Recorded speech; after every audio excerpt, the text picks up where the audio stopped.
Well, if you heard that weird dubstep noise, and I'm pretty sure that song was from Great Gatsby, I think I'm contractually obligated to say the title of that song, and that I have no rights to that, so I will. That was "A Little Party Never Killed Nobody" by. Oh wow, that's by Fergie. Who knew? So yeah. First admission on Rookies Roundup. Apparently, we listen to Fergie. Welcome one, welcome all to our 16th episode of Rookies Roundup. It is November 2nd, and it is currently 9:16 p.m., but technically we went on air at 9:15 p.m., so that's how I'm going to mark it down. We are live here in Los Angeles, but we won't be for long. We're going to tell you about that. Of course, we have to go through all the formalities and whatnot. Rookies Roundup, it's a great show. Check us out on Facebook. We have a Facebook page. Apparently, though, only 26 of you know that. Listen to our show, please. I mean, it's kind of pointless if you're listening already. But still, listen to our show. It's a good show. And last week, we had a grand total of, you guessed it, 0 live viewers. Maybe it's because I never posted the link on our Rookies Roundup Facebook page. I don't know. I'm going to think of excuses other than the fact that you guys don't care. Because you do care. Because we have had a max of 19 live viewers so far before, and we will get even higher. Also, please contact us at the show 310-922-9536, or leave a comment, or text me, or call me. I really don't care. And you can suggest the topic we talk about. Even we can talk about MLS, and I don't even let my guests talk about MLS. That's the priority we have here.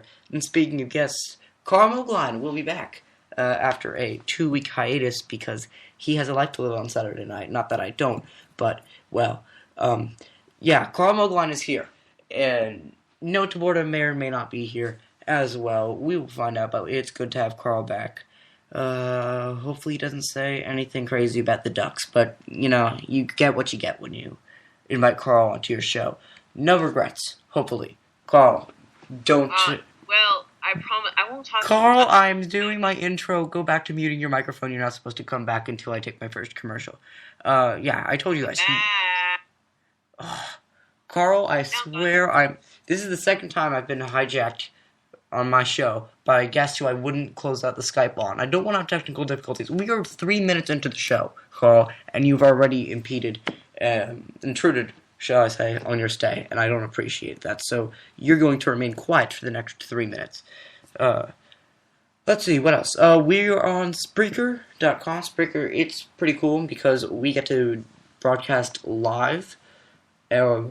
Hopefully, at least one of you will know that, like last week.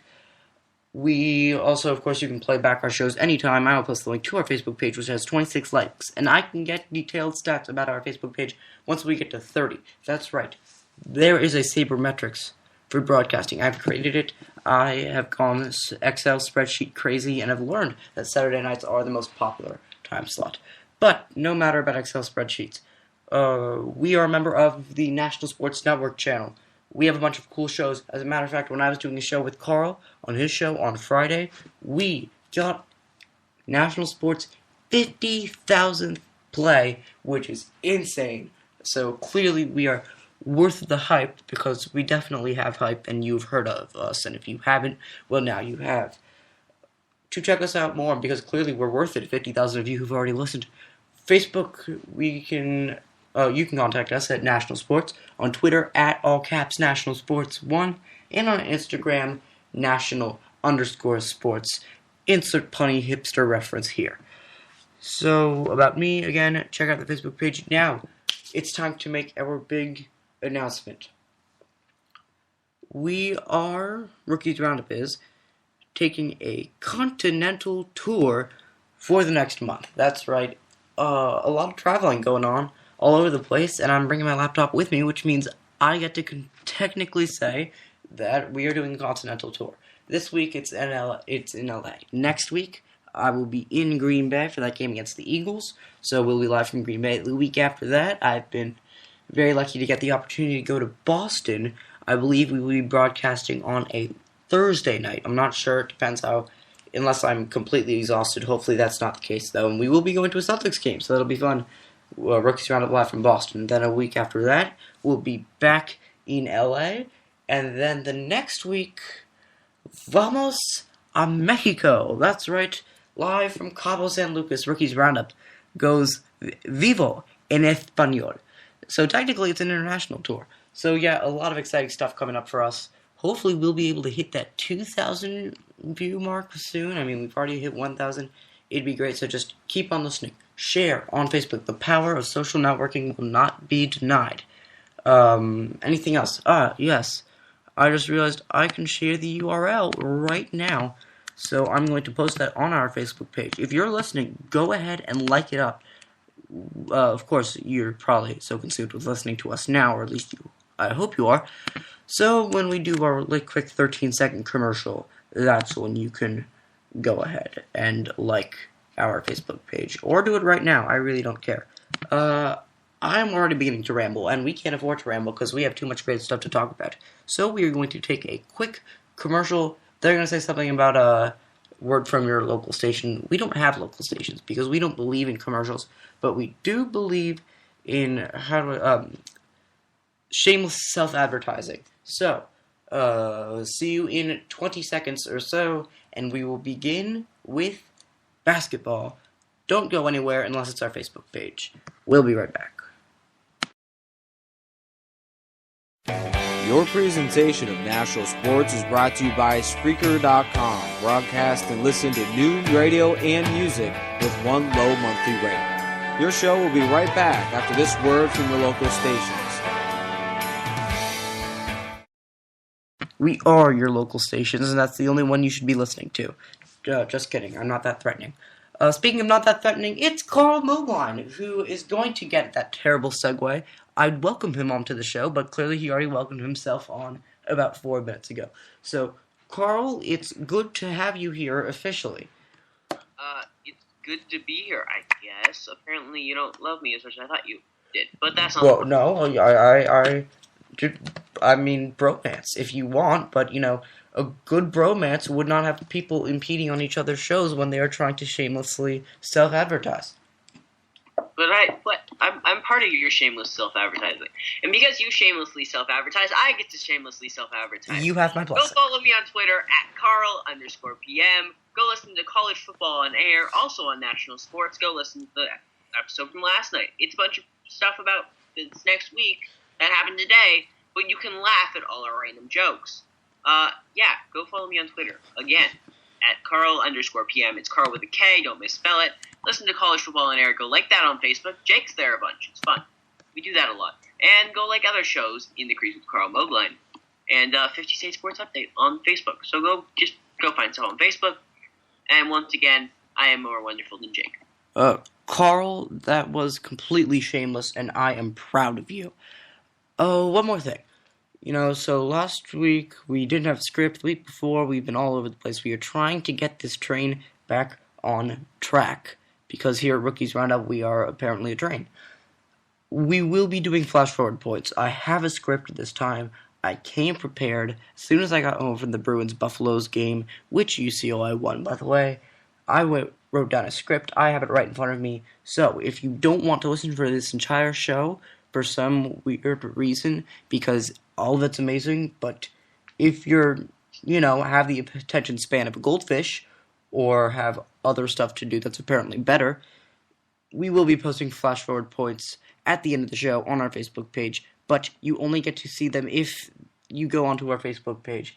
Flash forward points, for any of you who are new to the show, is basically, if you don't want to listen to the hour and a half long show, and you only want to listen to certain topics, we post at what time into the show you should fast forward to for you to listen in on.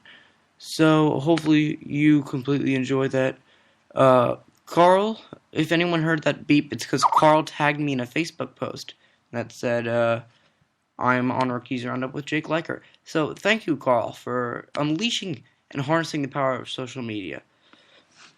Noah Tabor is a big basketball fan, actually, and I think he wants in right now. So, we're going to try and bring him on when we can. It seems that Skype is going to try and put up a fight here. I'm adding him to the call right now. Noah, is that you? Yeah. Noah Taborda, welcome to How you Rookies. doing, Jake? I am doing great. Carl, are you still there? I am still with you. Awesome. You know what they say? Three's a crowd. So, Noah, you are a basketball fan, although you probably wouldn't rather talk about basketball for right now, considering they lost to the Philadelphia 76ers, which leads us in perfectly to, Skype is going to charge me a bunch of money unless I end this call. Oh, no it won't. Yes, it will. Turn your video off, Jake. Jake, turn your video off. Right. Live IT advice from Carl Mogline. Thank you so much, Carl. Very helpful person. I already turned off my video, whether I wanted to or not. So, thank you, but Skype already did that for you. So, I'm just smarter than Skype. Just deal with it. Technology kind of ruined my segue, but it was clever. If you were paying attention, we're going to talk about the Philadelphia 76ers. What is happening? The NBA, Las Vegas released their odds for the Sixers to win it all. 9,999 to 1. That's not a joke. And they said they used that number because, and I quote, the computer would not let us input a higher number. And yet, they are 3-0, starting the season with wins over the Bulls, the Wizards, and the Heat. Michael Carter-Williams is looking fantastic. So, Noah, because I know you can only be here for so long and you want to talk about the Bulls, or really anything about basketball, what's your take on the Sixers? Are they actually for real, or is this a fluke? Well, let me get started with the fact that you mentioned the reason that the Sixers are, of course, doing so well, and that is Michael Carter-Williams, or MCW. The former Syracuse player has been going off. 18 points per game, 8.5 assists, 5.0 rebounds. He's just been amazing. And you haven't been able to stop him. Nobody has. And the Bulls let him get back into the game, and that was a big mistake. We held them in check for the first half of the game, and then they just took over. He's just been phenomenal. And I think he's been the most impressive rookie so far, and definitely through the first week. Obviously a long time to go, but the Rookie of the Year favorite for right now. Yeah, it's only 3 games, but from what we've seen, he certainly deserves it at this point. And let's not forget about Spencer Hawes, who's averaging 19 points and 11 rebounds per game. Carl, what about you? Do you think that this team could actually be... forget about making it to the playoffs. Could they even be a playoff threat? See, here's the thing with the NBA.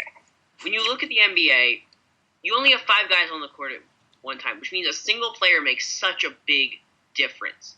And that's what I think is happening here. You have an outstanding player, Michael Carter-Williams, and it just turns a team almost just completely around because you have this big influence. And then you also have Evan Turner going off right now, 24.5 points. It's just per game. I mean, it's a combination of a couple things, but truly you just have to think about it, how a single player makes such a big difference in the NBA. And right now, the 76ers have a legitimate chance of making the playoffs. Wow. I'm going to say this. I'm going to bring up a stat from earlier in NBA history. Well, relatively earlier. The Dallas Mavericks, the year that they went 69-13, they started the season 0-4. So the first few games might actually say very little about a team.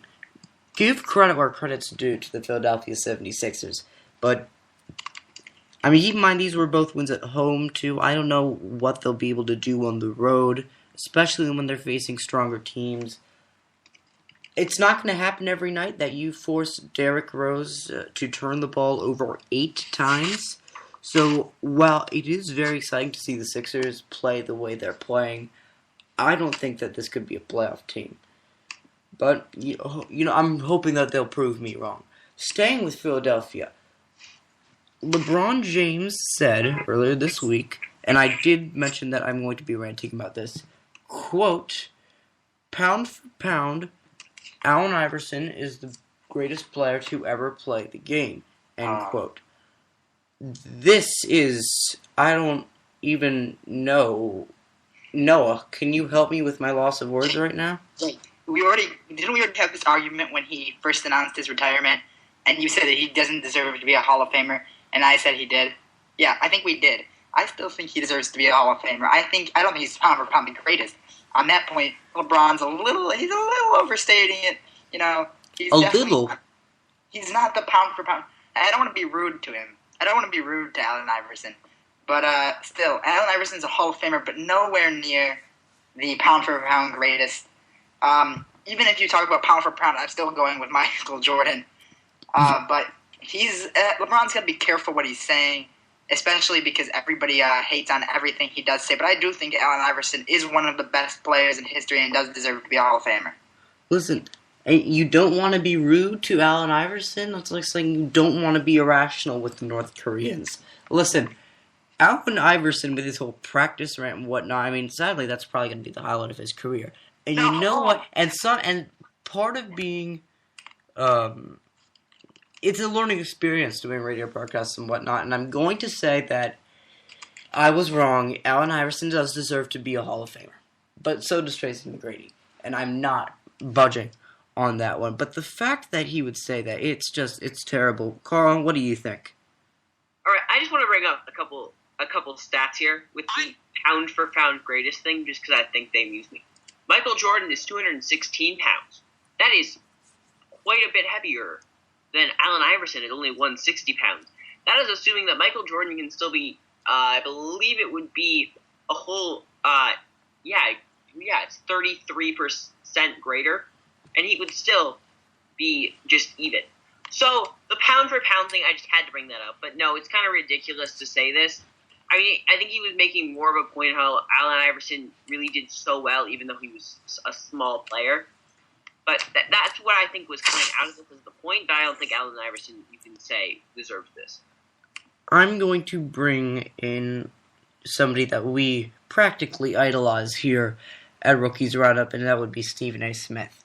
Does anybody remember this clip? See if you do. I know LeBron James better than LeBron does. There you are again being so disrespectful. I had no reason to be so disrespectful. LeBron, you are being so disrespectful. That was DJ Steve Porter, by the way, who is, of course, like the best DJ there is when it comes to sports mixtapes. But really, pound for pound, there's so many guys you can pick, and you go with Iverson. I'm sorry, I don't know what LeBron defines as greatness, but, I mean, he's a very self-centered player, Iverson was, in his style of play. And I think LeBron has grown as a person, and you know what, he'd be getting a lot more flack for this had he said this when he was still in Cleveland. I don't like it, and you know what, I don't know what that says about LeBron's goals and what he aspires to be. So, pound for pound, or whatever it may be, I still think that MJ's got to be the best. And even if he isn't pound for pound, there's got to be guys on that list before Allen Iverson. But everyone's entitled to their own opinion, which is annoying sometimes. Yeah? No, that's a good one. It's annoying. Alright. Well, continuing on. This, again, works perfectly for a segue. The Miami Heat are now 1-2. They fell to the Brooklyn Nets, and they lost to the Sixers. Guys, is it time to sound the alarm for Miami? It's not time to sound the alarm.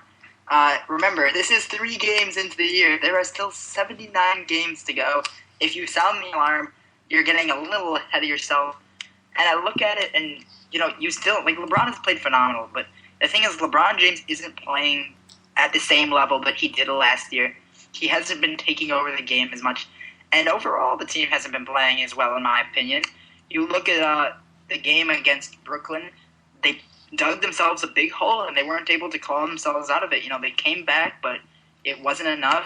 You look at the game against the Sixers, really, they weren't competitive at all for most of the game until the very end. It's that they're starting off slowly. They've got to start off quickly, establish the tempo, establish their game plan. Otherwise, they're going to see themselves in a lot of holes. And, it doesn't get easier from here. Yeah, I'm worried that LeBron took his talents to the wrong beach this time, and those would be the beaches of the Bahamas, where they did training camp. I can't help but wondering if this plays any effect into it. Carl, is it time to pound the alarm? If you say yes, by the way, this does mean I will be playing Pound the Alarm by Nicki Minaj, because I will take any opportunity to do so. No, this doesn't mean anything. As you said before, the first 4 games, the first few games, they're not that important. You look at last season in the NBA. I want to say, if the Heat had lost 3 more games, do you know what difference that would have made? What difference would it? Just about none. Wow. Because last year they won their conference by so many games. This is just kind of pointless at this point. You lose a few games, you deal with it. Last year, if the Miami Heat had lost 3 more games, they would have won their conference by only 9 games. You see where I'm going here. Yes. It appears the viewers will be spared from the noise that is Nicki Minaj's music career. There is no reason to pound any alarm or siren or whatever loud noise it may be. Again, I bring up the Dallas Mavericks stat when they went 0-4 to start the season and going on to go 69-13. These are still the 2-time defending champions. They still have LeBron James, Chris Bosh, and Dwayne Wade. So, no, the sky is not falling. But the sky was supposed to be falling for the Los Angeles Lakers, and yet they came out with a win in the opener over the Los Angeles Clippers, and I've got to say, I was very happy. Even Adam Levine tweeted out that he was jumping up and down like a 12-year-old. Well, I was jumping up and down like an 11-year-old. I was pumped. This was a big statement win for them. Guys, the Lakers aren't looking that bad. What is this? I mean, again, could they actually find a way to slip into the playoffs if they keep up this hot shooting?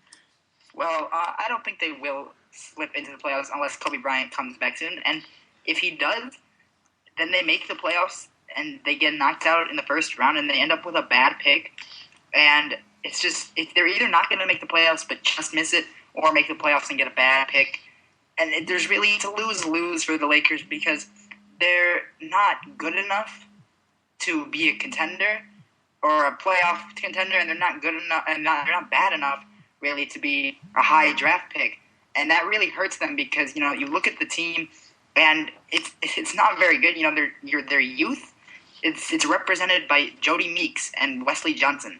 That's not the kind of youth you really want to have. I mean, Ryan Kelly, but still, the Lakers are headed in the wrong direction, and it's not often you say winning is the wrong direction.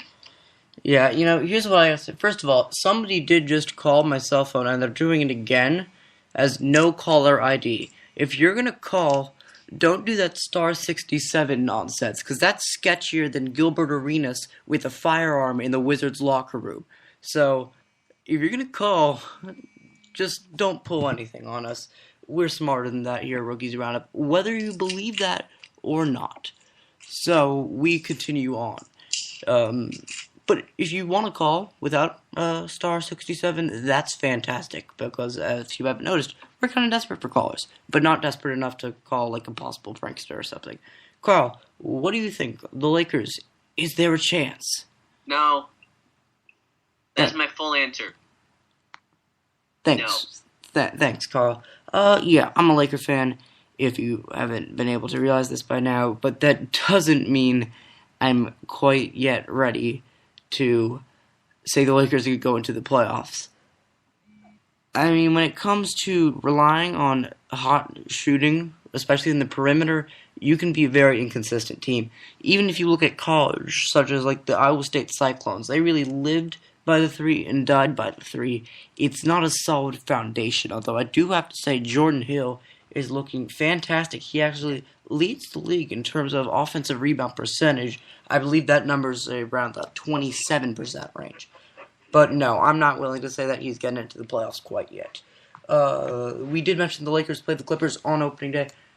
Before that, new Clippers coach, Doc Rivers, mentioned that he didn't think the Clippers-Lakers were a rivalry. I told my dad this, and he said, yeah, it's not a rivalry because the Lakers have 16 championship banners and the Clippers have none. What do you think about this? First of all, is it a rivalry? And second, do you think Doc Rivers is trying to make a statement, or is he giving his honest opinion? How about Carl goes first this time, because he hasn't been able to do that yet. Okay. this is a very interesting thing to talk about. The Lakers and the Clippers, the thing with their rivalry is it's a rivalry, but only because it kind of has to be, in a way. Teams that are in the same city are rivalries. That's how it kind of works.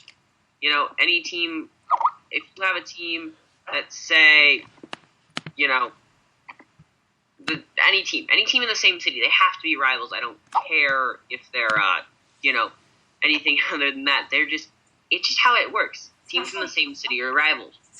Doc Rivers saying this, I think he really means is it's not a serious rivalry. It doesn't need to be blown out of the water. It's not this huge rivalry game. It's just kind of a partial rivalry in a way.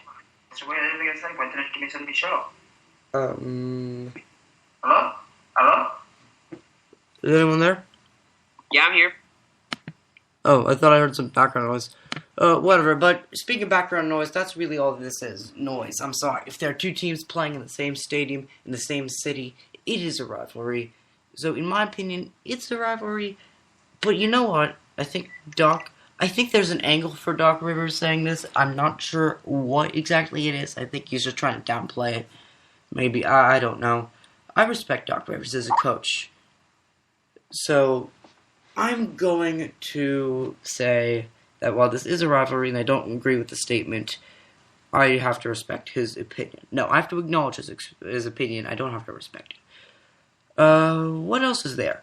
How about the Pelicans' new mascot? I'm sorry, it is terrifying and will haunt your dreams. Carl, have you seen a picture of the Pierre the Pelican? I have seen the Pelicans mascot. It's hard to describe the Pelicans mascot in a word. I don't know how to describe. It's just it's semi-ridiculous because it kind of looks like it's trying to be a chicken. Pelican. And I think it may or may not be a chicken pelican. I'm still deciding.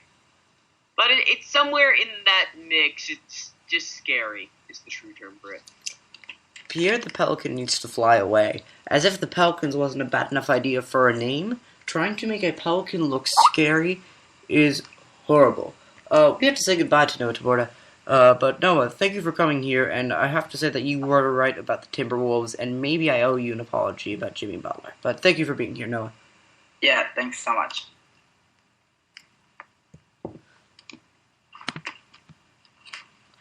And then there were two.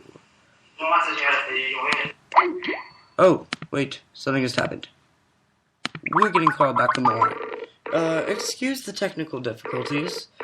But are difficulties worse than the Wizards? Perhaps.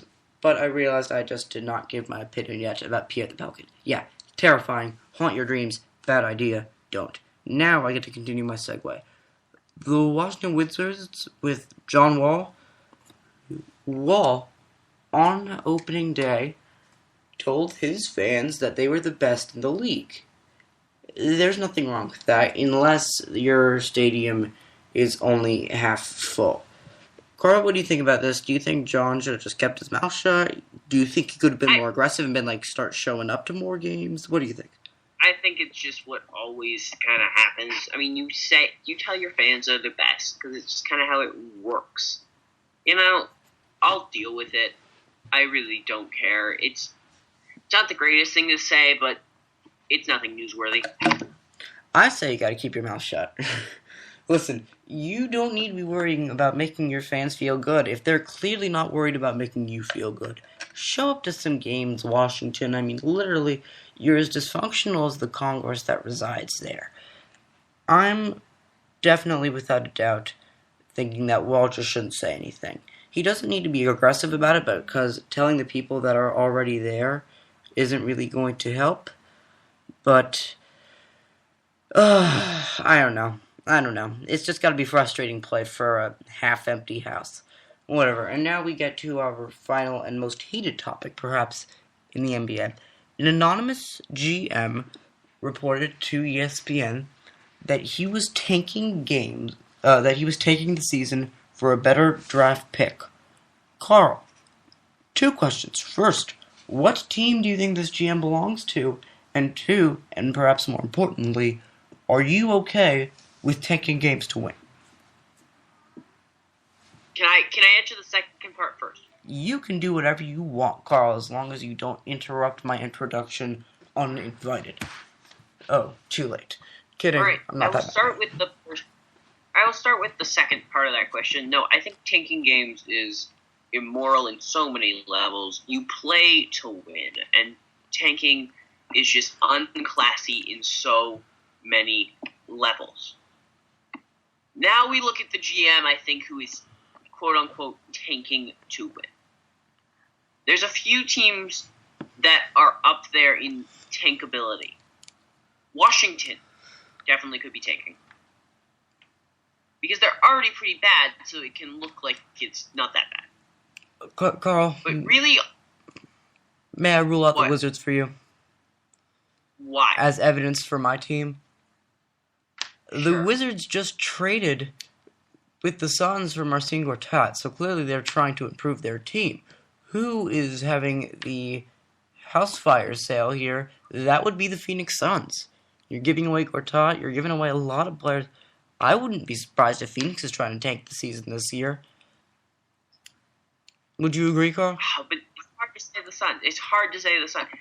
I mean, I know we're not into the season, but they still haven't lost yet. I feel like a team that was tanking would have at least lost yet, already.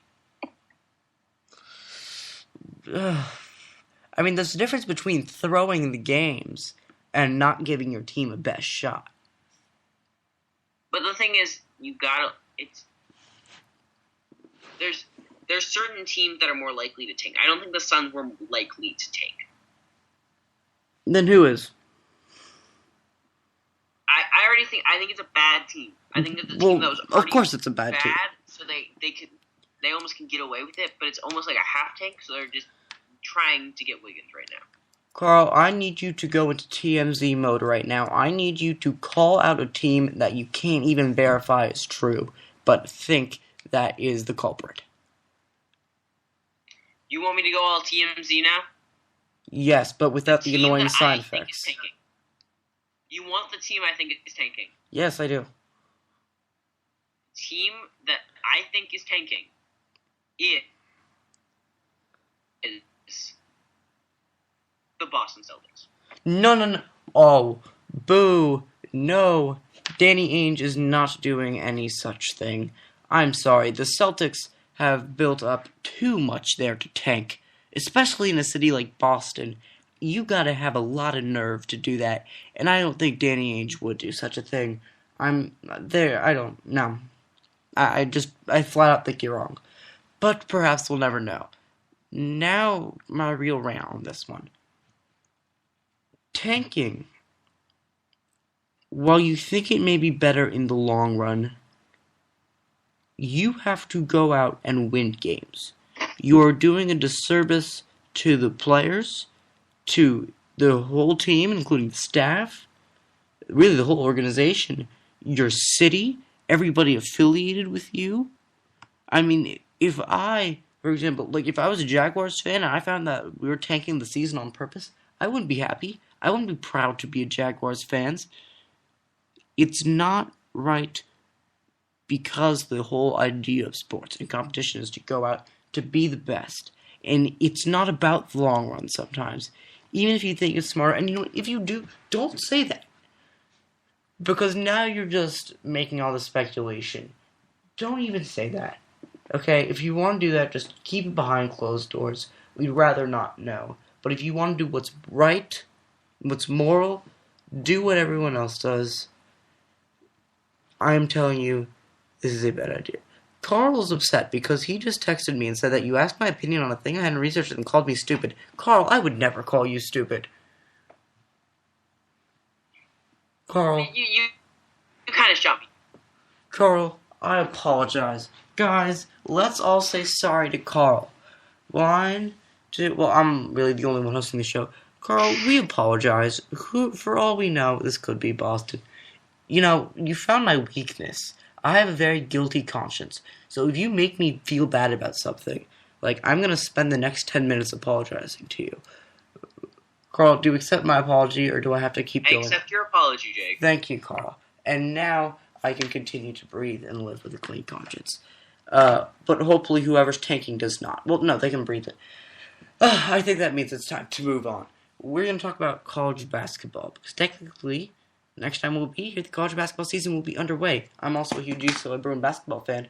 I go to pretty much every game. We'll be there at Pauley Pavilion on Friday night to face off against Drexel.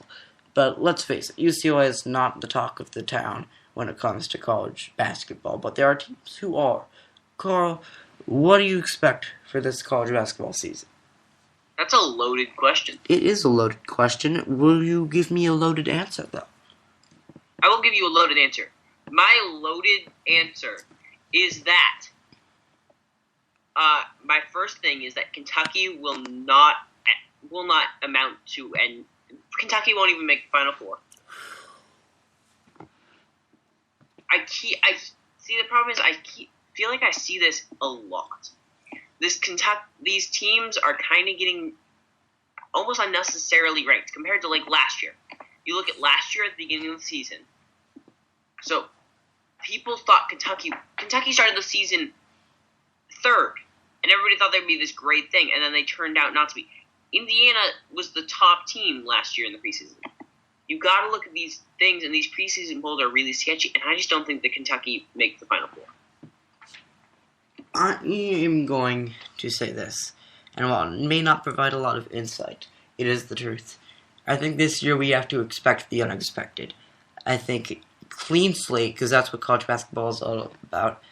That's why you play the games. I think it's going to be one of those years, and I'm predicting that this year's March Madness tournament will be the craziest since Butler and VCU both made it. That's my prediction, because I think that it seems just so wide open this year, and I think that the elite teams aren't as separated from the really, really good teams.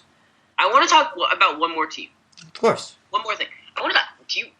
Wichita State made the Final Four last year, but I feel like nobody actually cared in a way. They made the Final Four, but nobody's like, oh my goodness, there's an 8 seed from a small conference in the Final Four. They're just eh. Well, that amused me. Butler kind of already, we were, at this point, it was been there, done that. But do you remember that Butler, their first time in the Final Four was a 6 seed? 5 seed. 5 seed, excuse me. Still, it's these teams that they're the mid-major teams that are seeded high enough. They're not the VCU who's 11th and goes first 4 to Final Four. Fair. I don't know. I feel like also, I gotta say though, those teams that BCS boss do get some respect. VCU is ranked 4th in the AP preseason poll. That's ahead of Gonzaga, Wichita State, and perennial contenders like UConn, as well as UCLA. I should note that Oregon is ahead of UCLA. I am now done talking about that. Alright, yeah, I knew you had to get that in.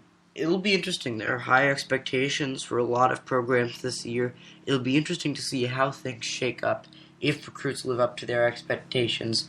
We will be going into more in-depth coverage about college basketball all year long, but you know what, guys? There's just so much to talk about, and there's only so many teams we can cover, but we promise you we will be going more in-depth into college basketball. But it's time to take another commercial break. We are done with basketball for the night, and we will segue into football when we get back in 20 seconds. Please like our Facebook page. If I have not made that abundantly clear, like our Facebook page. Call into the show. Oh, wow. None of you have liked our Facebook page. Carl, can you do a check for how many people are listening to the show right now? I believe there are 3. There are 3. That's already technically 1 million times more live viewers than last week. Well, that's improvement, I guess. You know what? If you're listening live, to the 3 of you, like I said, 3's a crowd. So we have a whole crowd of people listening to us right now. And now we're going to have a whole crowd of people listening to a commercial break and liking our Facebook page. Hopefully. We'll be right back in 25 seconds or so. And then we will talk about pro football, including what do I think about Thursday Night Football? Hint, it's not very much about it. You can contact National Sports in a number of ways through Instagram, Facebook, and Twitter with the label National Sports. We love to have you guys a part of our show and can easily join us also through text or call. You're listening to the National Sports radio station on Spreaker.com.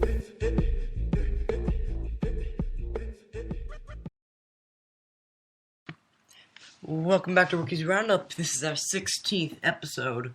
Live from LA, it's currently 9:56 p.m. Again, if you want to call in without being a blank caller ID, 310-922-9536 is the number. Over the commercial break, let's see how many people liked our Facebook page. Nobody. Fantastic. Oh well, you know what? I mean, you can't expect everyone to like your Facebook page, but if you're not even listening to this live, please do so, or tell your friends to. If you hate the show, which we hope you don't, tell your worst enemy to. We don't care. We want the viewers, but more importantly, we want you to enjoy it. But if you don't enjoy it, you could stay as well, too. And with that, we are going to talk about the Thursday Night Football game. On Halloween, it was a haunted house in Miami because it was pretty much abandoned. There were a lot of empty seats there. As we know how loyal, just kidding, Miami's not loyal at all, as evident by the pathetic number of seats full at Miami. But they came out with a win, a game-winning safety in overtime. Carl, what do you think of that game between the Dolphins and the Bengals? It's a very hard game to sum up. I guess a good way to say it was kind of messy. In a way, I mean, Dalton had three interceptions. It's just all over the place, kind of just not a super solid game. I mean, the Dolphins only had 15 first downs. And then you just look at just all over the place. It's just a weirdly messy game in a way. It was, yeah, that's a good way to describe it. I feel like the referees were trying to go to SeaWorld and get lost and ended up in Miami, but they liked the Dolphins, so they let them win. That was not a safety. I am sorry. Listen, there's no excuse for getting sacked in the end zone at that point, but he wasn't sacked in the end zone. If you look at the replay, if you look at forward progress, the tip of that ball was not in the end zone. It did not completely break the plane. The Cincinnati Bengals were robbed. You know what? That was a game they probably should have won. So, you can't say though that they were robbed because they gave up a safety. It's just inexcusable at this point to even come close to giving up a safety to lose a game. It's tough to make a case for them to say that they deserved to win that game, but still very frustrating. You could certainly say that they were robbed, and I wouldn't disagree with you. So, frustrating again.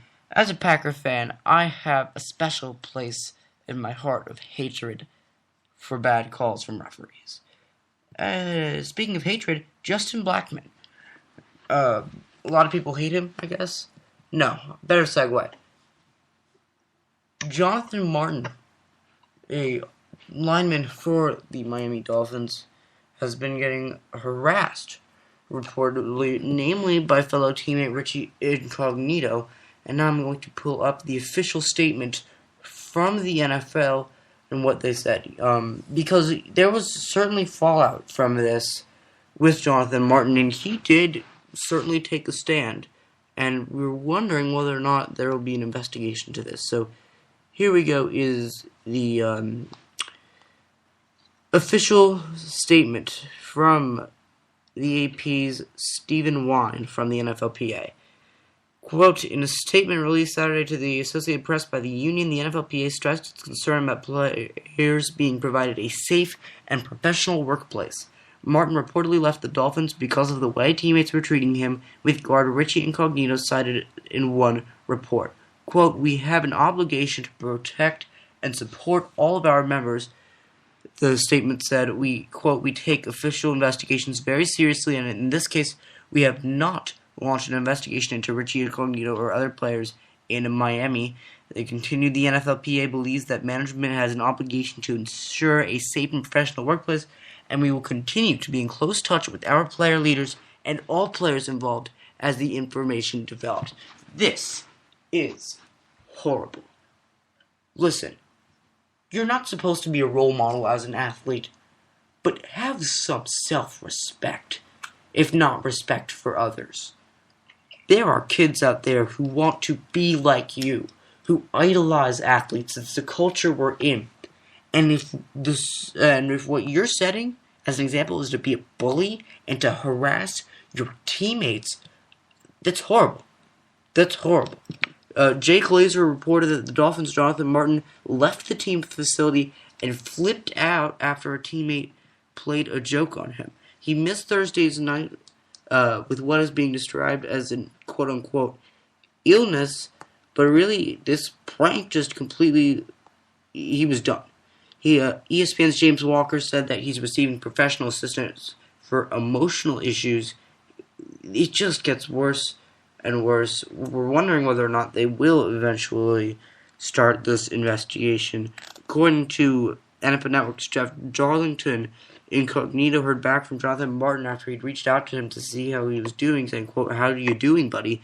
In the middle of a conversation that lasted 19 texts, Martin said, "Yeah, I'm good, man. It's insane, bro, but just know I don't blame you guys at all. It's just the culture around football in the locker room that got to me a little." I mean, this guy was literally called a, quote, big weirdo. I don't like walking out of a facility because you have to stand your ground and not letting the guys around you in. But at some point, this has to stop.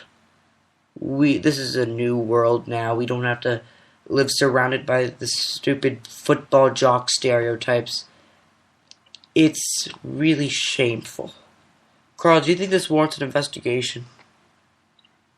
See, it's hard for me to say this because I don't know a lot about it. We don't know the actual full prank, and that there is a couple issues to me to fully say there needs to be an investigation.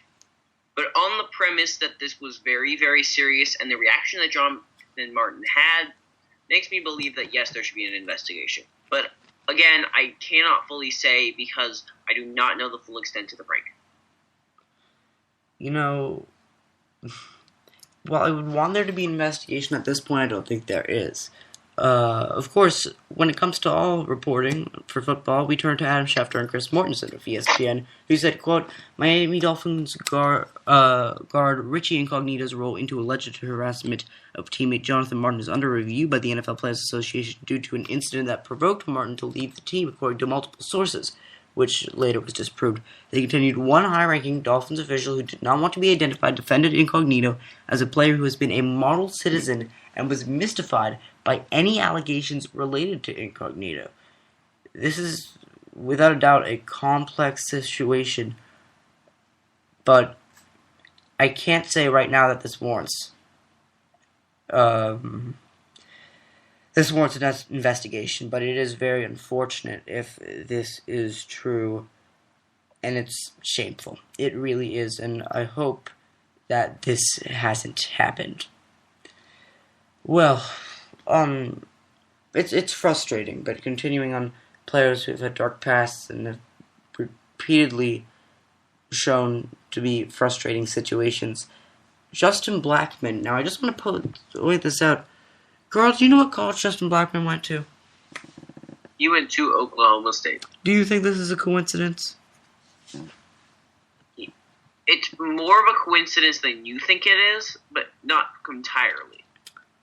I don't think this is completely not a coincidence, but I'm saying that there was certain influence, I guess we could say. But Justin Blackmon, wide receiver for the Jacksonville Jaguars, has received an indefinite suspension from the NFL after violating the league's substance abuse policy.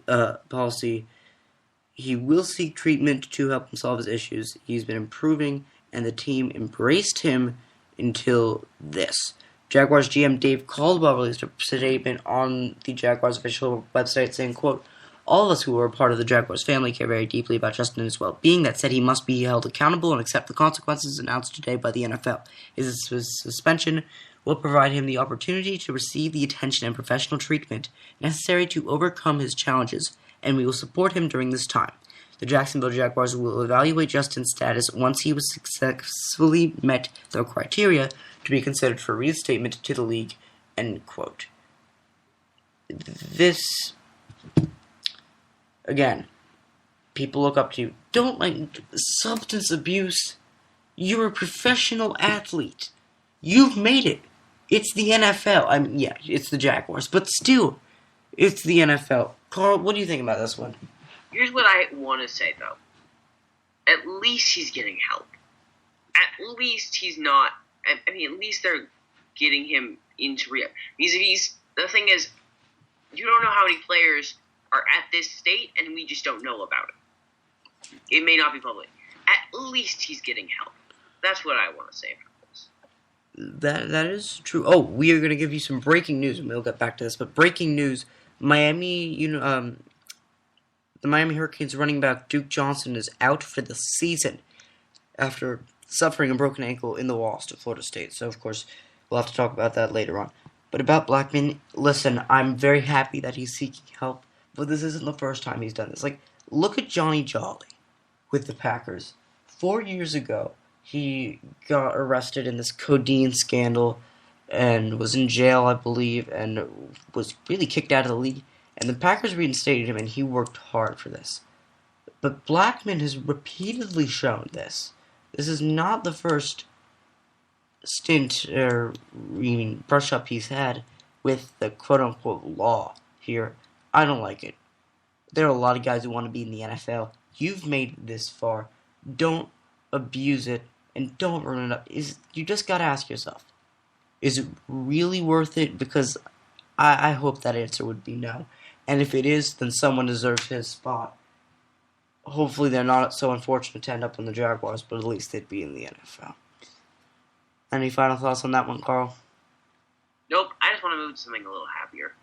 Sure. We like happiness, but clearly the Tampa Bay Buccaneers do not.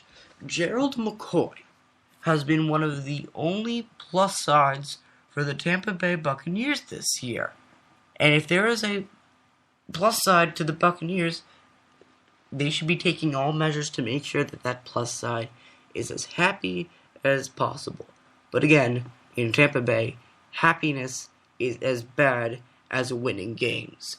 And clearly, judging by that winning record, it's a very bad thing. Gerald McCoy, according to the Pro Bowl defensive tackle, after lending a hand and helping an opponent off the ground, he was scolded by many coaches on the Buccaneers. Yahoo Sports' Almar S. Richardson said that reported that McCoy gave an intriguing interview on Wednesday evening with Sports Radio 620 WDAE, getting this off of Bleacher Report. According to this, he said, quote, "I had my D-line coaches get on to me the other day. Well, not get on to me, try to get on to me. There's no way they're going to get on to me for this. They got upset with me because I helped somebody up in the game. So what? I don't care. Kiss my butt. Listen, if I want to help somebody, I'm going to help somebody up. Because right in the next play, I'm going to knock him down again. It doesn't matter. It does not matter. That doesn't change how hard I play. As long as in between the whistles, I'm not helping anybody up. It doesn't matter. So what if I help them off the ground? Good job. We're out here competing. But as soon as they snap the ball, I'm going to kill you again." End quote. Carl, is Tampa Bay out of line? Not at all. He's helping people up is not an issue. You can help people up between plays. You look shocked. Wait, the Buccaneers are not out of line, and they're right for scolding no, the Bucs are out of line. I thought you asked if he was out of line. Oh my God, Carl, I was so disappointed in you for a second there. The Bucs are out of the line completely. You have to be able to separate the game from. There's a guy on the ground. You help him up. Can I tell a personal story here? After I give a semi-rant. All right. I'm done with Tampa Bay as an organization. I'm done. That's it. They're not even worth my time. anymore. This is pathetic. It doesn't even warrant a so disrespectful soundtrack play. The whole thing is just so upside down. I'm not wasting my time on this. I am done with the Buccaneers as an organization. This is frustrating. This is upsetting. And to anyone who's a Buccaneers fan, this must be even worse. Because you're continuing to drive good player after good player away. And scolding people for helping fellow players up is sending the complete wrong message. Tampa Bay fans, do not show up at Raymond James Stadium. Show this team a lesson. It's time to boycott because this has gotten out of hand. This is a disgrace of an NFL franchise, as it always has been. What a difference 11 years makes. In 2002, John Gruden was the coach and they won the Super Bowl over the Oakland Raiders. And now we're looking at this. Terrible. Just appalling. Carl, personal story time. Just about people and helping people up. I guess it's a weird thing to say, but it's something I did I was just playing soccer. We were playing against another team. We were up playing against them at their home field. And there was a guy, he went up for a header, and one of our guys knocked him down pretty hard. He was and ref stopped it, and he was walking off the sidelines, but he started kind of wobble, you could say, and you could tell he had something off. And so I went up and I helped him off, because I didn't really think much of it. And then in the second half, I was playing on the side with most of their fans, and the amount of respect I got for just doing that, it shows how much people appreciate a little human kindness sometimes. All right, that's my story. It's a good story. It provides some insight into this. Does Tampa Bay have any values anymore? They do, and you have to be careful, because saying Tampa Bay puts everything in the Tampa Bay Buccaneers organization. No, but saying the whole organization is completely the off. Defensive coaches who have told you know what I'm trying to say. Listen, I know what you're trying to say, but there is trouble afoot with the Buccaneers organization. Clearly, somebody's not doing something right. Is anybody doing anything right there? Yeah, there's got to be people doing stuff right there. Who? You cannot say the entire organization. Not the entire organization, but I'm saying, as a collective unit, they are unsuccessful right now. I am sure there are. You're saying, is there anybody doing anything right? Yes, there's got to be people doing anything right. Carl, thank you for holding me back here. This was about to be like a dog barking, and I was the dog, and you just told me to shut up and told me get inside the house again. I'm getting you a shock collar, by the way. No, you're not getting me a shock collar. I'm not your dog, Carl. Why do I make these analogies? Well, so fine. I apologize to Tampa Bay's organization. If any of you guys are listening, by the way, great team. Love you guys. Yeah, best friends forever. If you want to be in my show anytime, that'd be great. Happy, Carl? Very. I'm glad. You know who's not happy? The Denver Broncos. Not happy? The Denver Broncos. Head coach John Fox, we know he's had this heart problem, and this morning on a golf course, he was taken to the hospital after feeling lightheaded. First, they said he did have a heart attack, but then those reports were denied, and then everything was up in the air, and then it was just announced that he is having aortal heart valve surgery or something like that. I'll try and get the specific term, but the implications are that John Fox might need to have heart valve surgery is what it is. He's going to be gone for 2 months, or at least up to 2 months. Carl, first, before we go on, because not everything is about sports, we care about human kindness. Football coach or not, we hope he's okay. Seriously, forget about whether or not he can go on the sidelines again. It's very tough for anyone who has to undergo surgery, especially heart surgery. So, hopefully, he's doing okay. We're tending to have some tough news on the show right now, but You know what? The news prevents itself with what it will be, and our job is to report it. Carl, do you think this is going to have any implication on the Broncos season? Of course, it's gonna have some implication. It's okay. Let me take a quick second. All right. Basically, anytime you lose your head coach, it's gonna have an implication. But as we saw with the Indianapolis Colts last season, with the right interim and the right team, you can use that passion from your old coach and the fight that you have, and you can take that and you can still win games. Yeah. Stuff's gonna happen to you. Are you gonna use it in your favor? Are you gonna take it in stride? Or are you gonna let it knock you down? And you know what? The Broncos don't come off as a team that's gonna let this stop them. As a matter of fact, like I always say, motivation is dangerous. And now this team's really gonna be motivated. And of course, we hope John Fox will be okay. Our best wishes for him. You know who also needs our best wishes? They need anything, really. It's the Vikings. Tough quarterback situation going over there. Carl, you're a big Minnesota Vikings fan. I'm sure that's not something you wear with pride these days. What do you think? It's been announced that Christian Ponder is going to be starting for the second week in a row in Dallas. Do you think it's time to get Freeman some reps in there? Do you think Castle's not getting the attention he deserves? Or do you think Ponder deserves to stay under center? See, truly, all we're doing here is finding the lesser of three evils. Truly.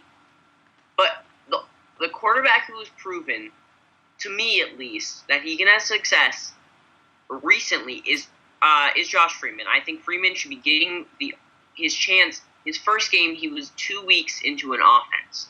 Normally, players have issues after having months with an offense. I think he needs a little time with this offense. He needs the reps. I believe that Josh Freeman should be starting for the Minnesota Vikings. I completely agree. You just traded for Josh Freeman. Give the guy Didn't trade for him. They picked signed him up off of free agency. I'm sorry. It feels like Tampa Bay should have gotten something for it. But all they really did was continuing to have a losing record. They picked this guy up off free agency. Let's actually give him a shot. Don't buy a new toy, play with it once, and then throw it in the garbage. Be grateful for what you have, you spoiled Minnesota children. I kid. But you know what I'm trying to say here. Freeman deserves a shot. Come on, give this guy a chance. He hasn't gotten any breaks at this point. While he hasn't made life very easy on himself, he's playing for his career out there. So give him a chance, or get rid of him. Don't give him false hope. You gotta give... Something needs to change for Minnesota, clearly. And I think if you start giving Freeman more chances, it's absolutely worth it. Now, what shall we talk about? Some quick NFL picks. We're not going to do the whole thing, because we're over an hour into the show. But I'm just going to mention... Wait, I need to do one more. I need to do a breaking news. What is this breaking news? Alright, breaking news. First, some background. The Boston Red Sox had their championship parade, and they went in these things called duck boats. I've been on them before. Basically, they can go on land and in the water, and you take tours in them. Well, Jake Peavy had such a great time, he bought a duck boat. That's really cool. Score 1 for duck boats. We're actually talking about baseball after the break, so that's a very good delayed segue. We'll keep that in mind. So tonight's official hashtag is DuckBoat. If you're listening to the show, and we hope you are, go onto Rookies Roundup's Facebook page, like it, and hit us up with the hashtag DuckBoat. That's DuckBoat. Hashtag DuckBoat. We love it because Carl loves it and because Jake Peavy likes it. So, back on track. NFL picks. Not actually a super exciting slate of games this week. We're going to try and give you what are the close games here. Carl, Tennessee versus St. Louis. The Titans are coming off of a bye. The Rams are coming off a devastating loss in Seattle. Who wins this game in St. Louis? In St. Louis, I see the Tennessee Titans coming in and taking the victory. it should be interesting, regardless of how this game goes down. I just don't know. I think it's going to be an entertaining game, and I didn't really picture Titans-Rams being an entertaining game, but you know what? We're going to have to keep an eye out for this one, because this is going to be a competitive one. Well, at least it's going to be close. I mean, it'll be competitive for better or worse. But between the Titans and the Rams, who did I pick? Because I have all my picks down. I picked the Rams. And I know why I picked the Rams. Just because you're coming off of a bye doesn't... Well, yes, it makes you better. But again, motivation. Motivation has clearly worked for me, so I'm going to continue to ride that motivation train and say that the Rams, after a crushing defeat like that, were going to come over the Tennessee Titans and get the W. Other games. How about Browns-Ravens? Both teams. Okay. If you said right after the Ravens won the Super Bowl that the Ravens-Browns would be a close game, what would you have thought? I would not have been surprised because I kind of said that this would be a close game in the first place. But to play along with your clever hypothetical, I would have been shocked. There we go. With this game, there's certain things that have changed in the social classes of NFL, but the Ravens still beat the Browns. Really? Yeah, I got Ravens in this one. Nope, I'm taking Cleveland. Cleveland's got something going on for them right now. Baltimore is just... This Raven has a clipped wing. I mean, they're flying with one wing, really, to be honest. And I like the Browns in this case because, believe it or not, they're not out of the playoff hunt. They're at home. This is their chance. I mean, they've beaten good teams at home. They beat Cincinnati in Cleveland.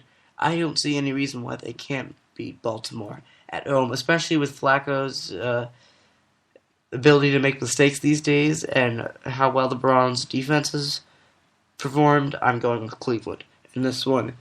And the third and final game we will talk about, the Packers and the Bears on a Monday Night Football. This is actually the only game this week that features two teams with winning records. So, Carl, who wins, Packers or Bears? Tread carefully. All right. A couple things. First of all, this game pits a team that's 5-2 and 4-3, but I should note that most recently in the Bears, they last played and they had a very close game that they could have won against Washington. Very disappointing. So you look at these teams, record-wise similar in a way. But the big thing I look at right now with these two teams is that the Bears just, Jay Cutler is out, and that's just, I think, almost impossible to overcome. Personally, I gotta go with the Packers in this one. I agree. This receiving core for the Bears has proven to be predictable, and the Packers secondary is only getting better and better. They're on a hot streak. Both teams have been just crushed with injuries, but the Packers have been able to perform better. I am picking Green Bay in this one, biased or not. The Packers have performed better recently. There's no way around that one. Staying with football, we go to college football. Carl's favorite. Carl, we really want to talk about this. Just before the show started, you suggested this topic. Teddy Bridgewater or Marcus Mariota? You did say that this depends for a certain team. So I'm going to name a bad team, and you're going to tell me who they should pick. We will start with the Vikings. Will we? Oh, geez. Okay, this is one that I have a lot of issues picking. Because the reason it's hard for me to pick this is because they're such different quarterbacks, especially because you look at Bridgewater. Probably he's a more accurate quarterback, and he's better at sitting in the pocket and doing stuff like that. He's more the prototypical quarterback. And you have Marcus Mariota, who can make any play a big one. With the Vikings, their game is all about the run. But does that really mean you need a drop-back quarterback? I don't know. I personally think that for the Vikings, what they need is a quarterback who can run their offense really strong, athlete who has a great football IQ. I think it's Teddy Bridgewater for the Vikings. Interesting. I never thought you wouldn't pick against Mariota in really anything. What about the Jacksonville Jaguars? Jaguars, that's a team I think that needs a big playmaker, therefore Mariota. All right. How about the Browns? And there is a third option here. Well, there's 4 options. There's stay with Whedon, roll the dice with Hoyer, then there's Bridgewater, and there's Mariota. Oh, and of course, Taj Boyd can enter this competition as well, although clearly... All right, here's the thing with them, though. I don't even think they get low enough to be able to pick one of those quarterbacks. It's true. If this is me, if I'm hoping that we don't get this chance, hopefully the front office, like, maybe just, you have something. You have hope. Don't let anything get in the way of it. I think Brian Hoyer is actually the direction this franchise should move in. I completely agree with you. Oh, yes, you agree with me. Thank you. All right, here's the thing. You just gotta... One, I think they're fine. They've got enough... get good enough quarterbacks. They don't need to waste a bunch of draft picks moving up. They should go build up on other things, and that's their needs. But then I want to go comparing Brandon Weeden, Brian Hoyer, person for person. You look, Hoyer has a stronger completion percentage, and then he also has 5 touchdowns in half the attempts. So it's the same amount of touchdowns. He does have the same interception percentage, but I'll live with that. That's the same. But overall, I think Hoyer is the way to go here. He's proven to me that he is the best option there. Yeah, watching Wheat play against the Packers, in the beginning, he was just overthrowing guys. He was flat out missing guys. It's a good thing the Cowboys beat the Red Raiders in college football this week, because otherwise it would be a tough time to be an Oklahoma State football fan. Any other team that you would consider drafting, bad enough to draft either Mariota or Bridgewater, and if so, who would they draft? All right. The bad team. So we're looking at teams that are most likely good. How could we forget? Bad teams that need a quarterback. Tampa Bay. I almost forgot. Tampa Bay Buccaneers. How do you forget Tampa Bay? That's my question. You made me feel bad about that. The thing with Tampa Bay is it's kind of hard. One, it's hard to kind of know their offense. But with the way they play and the way this is assuming that Greg Schiano stays in coaching. I don't think he will. But with the current system they run, I think their system is built better for Bridgewater. Mainly just the system they run isn't really built for a quarterback like Mariota, especially with the way they like to pound the ball with Martin, and then they like to throw the ball out. So for that team, I'm going to have to go with Bridgewater. All right. I think that they're doing neither because Greg Schiano has an unhealthy obsession with Mike Glenn. But you were saying. Yeah, that's where I go with that team. I do want to bring up one more team.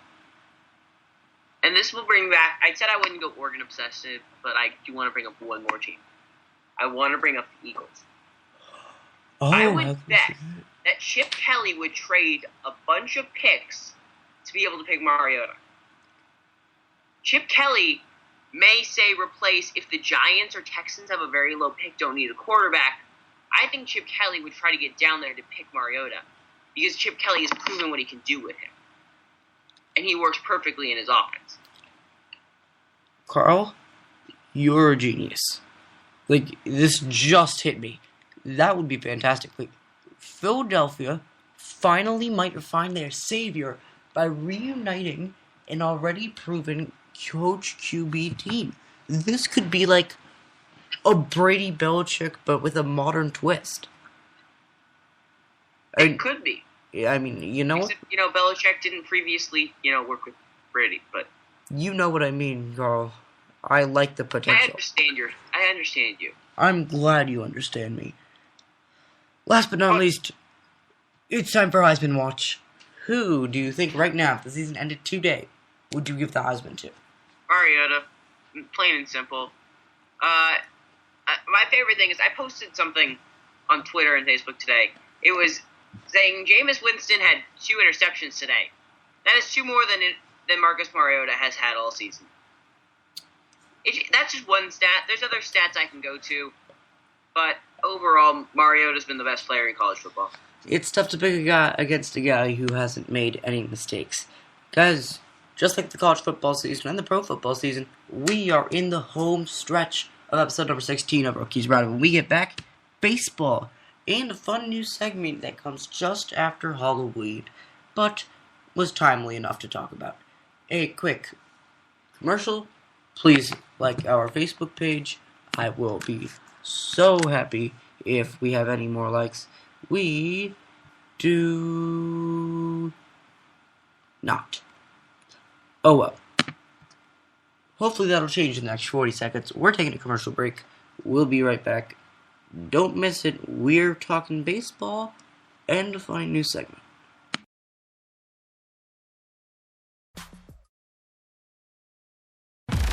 Hi, this is Sam Rosen, and I'm here with Sam Situation. Good afternoon and welcome into the corner. It's Chris's Corner here on Spreaker.com, a national sports affiliate.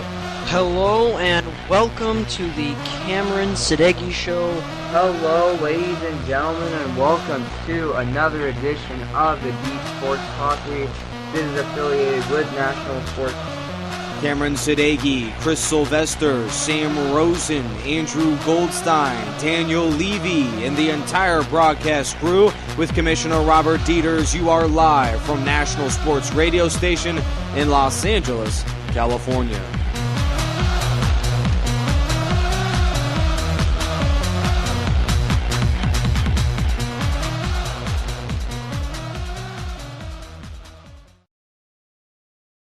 Bring up one thing when you look at that. Look at what? What are we looking at, When Carl? we're looking at that ad, it said that live from Los Angeles. That only works with, like, your show, and that's, like, the only one that actually comes live from Los Angeles. Well, yeah, because this is Hollywood. This is where all the entertainment comes from, Carl. Deal. I mean, no. Before I say anything that hurts your feelings, and I'll feel bad about it again. Carl, I'd really appreciate it if you just went along and accepted that many shows are based in Los Angeles. But not on national sports, I'm saying. Well, where do most come from? Because we have a lot in the LA area. We've got the Bosco shows and We whatnot. got them in the LA area, because we got a few, we got Arcadia with Jason. Then you got Bellflower, which is where Chris is from. But, see, a ton of shows come from the Bay Area as well, so just things to look at. Well, Carl, maybe you can call up corporate and see what they'll do for you. Considering that your show got the 50,000th view. Yeah! Alright, we should start talking about other things, because nobody really cares about this. Derek Jeter, 1 year, $12 million contract. Does he deserve it? Not really, no. He has not been playing like a $12 million player.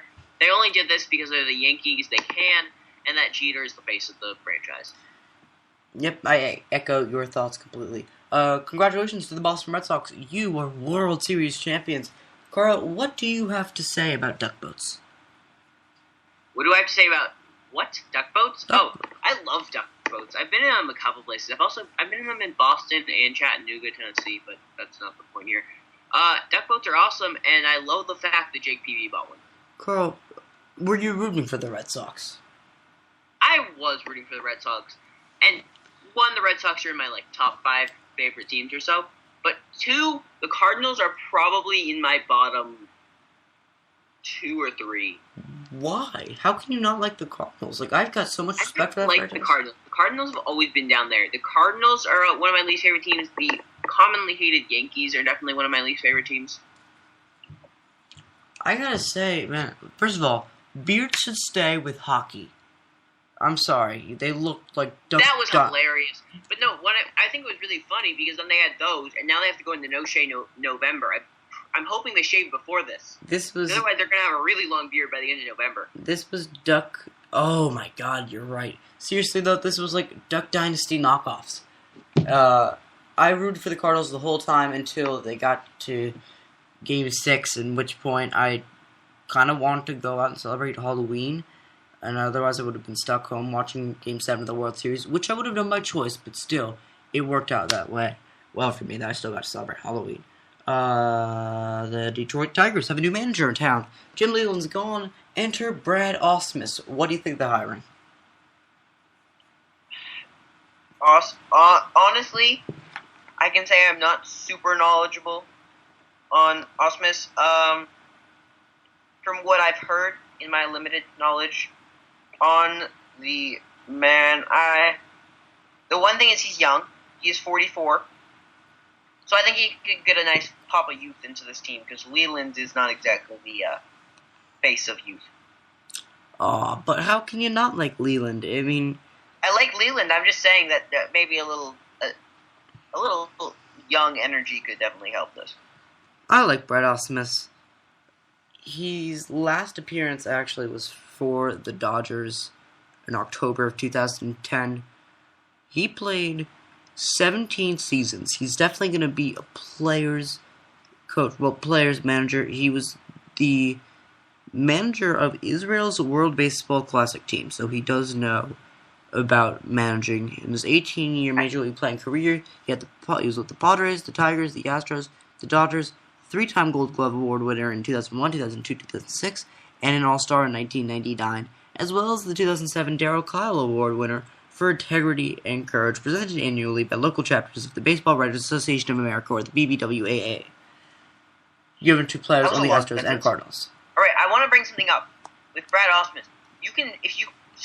They have hyperlinks off names in ESPN. If you click on Brad Ausmus's, you can still get to his player card. That is how recently he played in the major leagues. Just saying that. I mean, by the way, what I just read, I'd love to say that was just common knowledge that I know, but it's not. That was Wikipedia. But Wikipedia is cool for this sort of stuff. But I did know that he did play for a long time and was a member of the Astros. I did not know that he was with the Tigers too. I also didn't know that he was Jewish. As a fellow member of the Hebrew tribe, has anybody else ever heard called it the Hebrew tribe, or is that just me? Whatever. Hebrew tribe. That was you being special. No, if you were a member of the Hebrew tribe community, you would know that. If you just look up, if the slang term in heavily Jewish populated areas, the tribe would be for Jewish people like me. Wait, does that mean Jewish boroughs of Cleveland think that the tribe is actually referring to them? Oh my god, dude, you just went Inception on me. Totally right. It's too late right now. It's 10:38 at night. You can't keep doing this to me. We were on, but he was inducted into the National Jewish Sports Hall of Fame in 2004. And in 2001, he didn't play in Yom Kippur, which is like our big day. That goes kind of all Sandy Koufax, because Sandy Koufax did the same thing. I believe it was the 69 World Series he did that. Yeah. Also, this is a guy who has been to the World Series before. He went there in 2005 with Houston.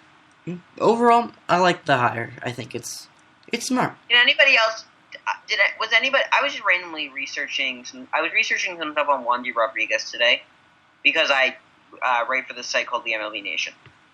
The MLBNation.com. Go look at it. But Wandy Rodriguez, he played with Houston, and I guess I kind of forgot. Houston made the World Series in 2005.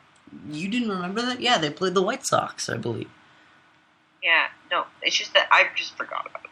Yeah, the Houston Astros have my favorite stadium in all of baseball, Minute Maid Park. I like that train in the back. And only like 40 people a year actually get to experience it. Well, hopefully more will, with all that room in, now they've got all the money in the world they want to spend. Anything else? Oh, let's talk about horse racing, a sentence I never thought I'd say on my show. Don't worry, I'll be quick. This is just too perfect for me. In kindergarten, I had an art project in which we had to make a superhero. And my superhero was titled Mucho Macho Man. Now, how about 9 years later, who wins the Breeders' Cup? A horse with the name, you guessed it, Mucho Macho Man. That holds a special place in my heart. So congratulations to Mucho Macho Man, or Mucho Macho Horse, or however you'd like to be referred to. Whatever you want, you've got it on Rookies Roundup. Now we get to talk about a really great segment Sports Halloween costumes. This came a little late, but I was having a fun conversation with some friends, and I couldn't help but think this would be a great segment on my show, but it was too late. Or isn't it? It's my show, so I can talk about it. A friend of mine was looking for last-minute Halloween costumes. I told him to be Johnny Manziel and to sign everyone, to give everyone his autograph, whether they wanted it or not. And whenever he got candy, to make the "Show Me the Money" sign. But there was other good stuff too, and I'm searching actually through my texts to find them. There was just a lot. That was so great. Peyton Manning drive to school in a Buick and offer everyone 2 million free Papa John's pizzas. B. Kobe walk around on crutches every 5 minutes, yell, I gotta catch my flight, Messi's waiting for me on Turkish Airlines. Charles Barkley, tell people that their costume looks terrible, offer to fix their hair. Richard Sherman, offer people free Adderall trials, and then ask people of what they think of Richard Sherman. Carlos Boozer, walk into walls and scream "and one" and point for somebody to blame for foul. Golden Tate, wave frantically and taunt at everyone you see. Walk around with a box of donuts, and whenever somebody asks you where you got them, throw your hands up in the air and scream, "I'm innocent." How about that? I don't know. I don't love the Golden Tate one, but the other one is pretty. I like the Peyton one pretty good. Kind of obvious, but pretty good. And yeah, the Richard Sherman one's pretty good. The Richard Sherman one's pretty good. Though I would like to say that Adderall actually is a useful thing when used in the correct context. Oh, completely. Completely. I'm saying for sure. I mean, I think they said that Josh Freeman took that, but that's actually because he has ADHD. Listen, I'm saying if you have that, you can certainly take Adderall. There's nothing wrong with taking Adderall. There's something wrong with taking Adderall because it gets you more focused and you want to get a natural edge over your fellow competitors. But that's nothing against people who take Adderall. Dude, you're like right there for me. You're my personal disclaimer man, Carl. You know that?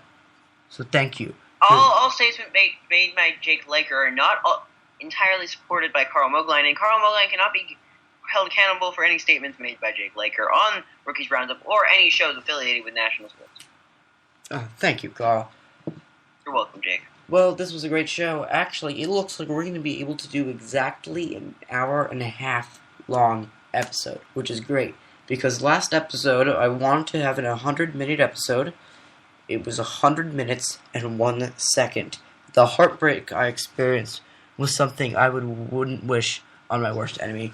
It's time for Rookies Roundup. Tradition, of course. For the 16th time in a row, 16 for 16, we will never forget to give out our awards at the end of the show. The MVP Award, the Face Palm Award, and our sympathy vote. So let's do it, shall we? Our MVP goes to Randall Cobb. No, there was no bias involved in this at all, but everybody likes a good photo bomb, especially when it's in Times Square on giant billboards. Before he was injured, Randall Cobb went around New York City making great photo bombs that people videoed him. Check it out online, it's pretty funny. Our face palm goes to Mike Napoli, who after winning has been spotted walking around Boston, drunk, shirtless, and smoking a cigar. Hopefully that's not what they mean by Boston Straw. In our sympathy, and this is a strong sympathy vote, the Denver Nuggets mascot, Rocky. Oh gosh. So, today was their home opener. They decided that they were going to lower Rocky from the rafters. And so here he comes, descending from the ceiling. He passes out halfway through. When he got to the bottom, his unconscious body fell to the floor. So yeah, that could have gone better. You can blame it on the altitude. He was already high enough considering he's in Denver. Now you want to bring him to the top of the stadium? Not the greatest idea. Hopefully, Rocky the mascot gets better. We got 20 seconds left. So, it's time to wrap things up. Thank you for listening. I'm Jake Liker. See us next week live from Green Bay. Like our Facebook page. Thank you to Carl Mogline, my unofficial disclaimer man. Thank you for Noteboard for showing up. Thank you for everyone who likes our Facebook page. But no thank you to the people who tried to prank call me live on the show. This was Rookies Roundup. Thanks for listening.